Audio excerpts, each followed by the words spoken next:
தமிழ்நாட்டை பற்றி அறியாத மலேசிய தமிழர்கள் இருக்கவே முடியாது. இருந்தாலும் இங்கே சில விஷயங்களை குறிப்பிட்டே ஆகணும். தீபகற்ப இந்தியாவின் ஆக தெற்கே உள்ள மாநிலம் தமிழ்நாடு. சென்னைதான் அதனுடைய தலைநகரம். அகில இந்தியாவிலேயே அதிகம் நகரமயமாக்கப்பட்ட மாநிலம் என்ற பெருமை தமிழ்நாட்டுக்கு உண்டு. தமிழ் பேசும் மக்களின் மண்ணாக 2500 ஆண்டுகளாக திகழ்ந்து வருகிறது இந்த பழமை கலாச்சாரம் நிறைந்த மாநிலம். தமிழ்நாட்டின் கோவில்கள் உலக பாரம்பரிய ஸ்தலங்களாக யுனெஸ்கோவால் அங்கீகரிக்கப்பட்டிருக்கின்றன. மலேசிய இந்திய மக்கள் தொகையில் தமிழர்கள்தான் அதிகப்படியானவர்கள்.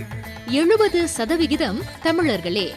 வியாபாரத்துறை புள்ளிகள், கல்வியாளர்கள், மருத்துவர்கள், வக்கீல்கள், காவல்துறை அதிகாரிகள் என்று பல வழிகளில் தமிழர்கள் இந்த நாட்டுக்கு சேவையாற்றி வருகிறார்கள்.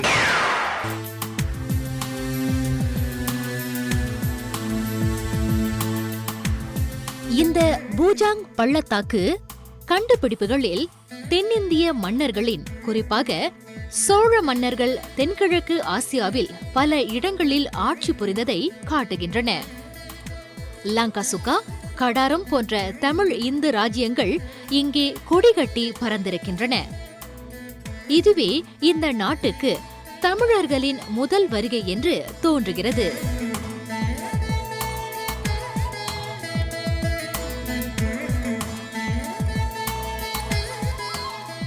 மலேசியா சரித்திரத்துல தமிழர்களுக்குன்னு ஒரு முக்கியமான இடம் இருக்குது.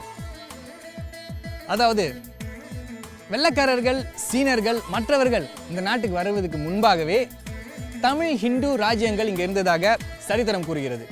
அதுக்கு ஆதாரமாக இந்த பூஜாங் பள்ளத்தாக்கில் கட்டப்பட்ட சிவன் பார்வதி கோயில்களோட அடையாளங்கள் நீங்கள் இன்னும் பார்க்கலாம். இது ஒரு 10 அல்லது 11ஆம் நூற்றாண்டில் கட்டப்பட்டதாம்.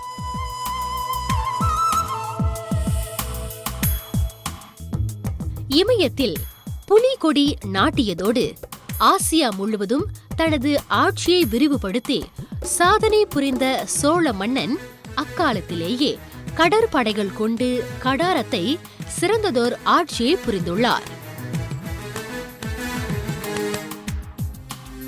சோழ மன்னனின் ஆட்சிக்கு சாட்சியாக விளங்கும் இந்த ஆலயம், லிங்கங்கள், சிற்பங்கள் யாவும் தமிழர் இந்து மரபையும் பண்பாட்டையும் இன்றும் உலகிற்கு பறைசாட்டுகின்றன. மலேசியா தமிழ் குடும்பங்களோட வரலாறு பெருமளவில் இந்த மாதிரி ஒரு ரப்பர் தோட்டத்தில் தான் ஆரம்பமானது. தோட்ட தொழிலாளிகளாக பலரும் ஆங்கிலம் படித்தவர்கள் தோட்ட நிர்வாகத்திலும் வேலை பார்க்கத்தான் இங்கே வந்தாங்க. இந்த தோட்ட வாழ்க்கையில் கஷ்டப்பட்டு குழந்தைகளை படிக்க வச்சு இங்கேருந்து முன்னேற்றம் அடைஞ்சு வெளியான குடும்பங்கள் தான் எத்தனை.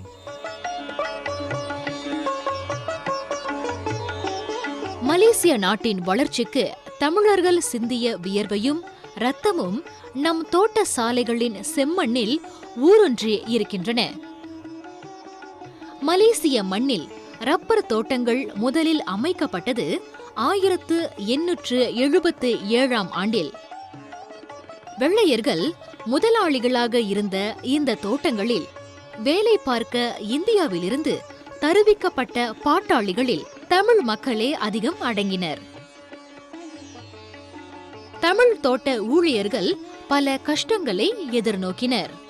மோசமான குடியிருப்பு, குறைவான நாள் சம்பளம், மலேரியா போன்ற கொடுமையான காய்ச்சலின் தாக்கல், மருத்துவ வசதியற்ற நிலை என்று போராடிதான் வாழ்க்கையை ஓட்டினார்கள் நம் மக்கள்.